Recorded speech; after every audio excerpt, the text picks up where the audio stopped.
Društvo Pomagajmo slovenskim otrokom je danes v Kranju znova pripravilo humanitarno akcijo, s katero so zbirali hrano z daljšim rokom uporabe za socialno šibke družine.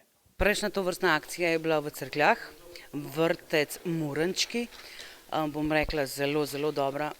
Otroci pa starši so zbrali okrog pol tone hrane.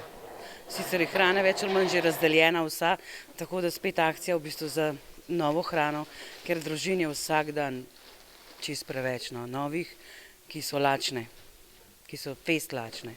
Torej lahko potrdiva dejstvo, da je humanitarnih akcij, kot je današnja, pri nas enostavno preveč.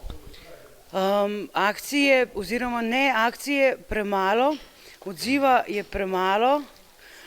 V bistvu imamo pa eno težavo, darujejo tisti, ki nimajo. Tisti, ki imajo, zelo težko dajo od sebe. Človek v stiski pozna stisko. Lačnih ust je na Gorenjskem precej, zato je prav, da vsak od nas pomaga po svojih najboljših močeh. Zdaj imamo dogovorjeno z občino Kranj, da vsak mesec, datumi so napisani, bomo objavili še to, bomo tukaj lahko prevzemali hrano. Drugače pa naše društvo, se pravi društvo PSO, se dobi na internetu podatke, je telefonska, je vse, lahko mi pridemo, prevzamemo, drugače se zbirajo tudi oblačila, tista, ki so dobro ohranjena, pa tako pa šolske potrebščine, pa higienski, za higieno, to je to, drugače pa več ali manj hrana. Mi imamo na občinskem področju to problematiko relativno dobro pokrito. Imamo razdelilnico hrane, imamo varno hišo, če zdaj zelo široko zastavim, imamo tudi varstveno delovne centre. Osnova tega, kako bomo pa spustili ali pa onemogočili ta prah revščine, zagotovili ljudem človeka dostojno življenje, pa predvsem v rokah države.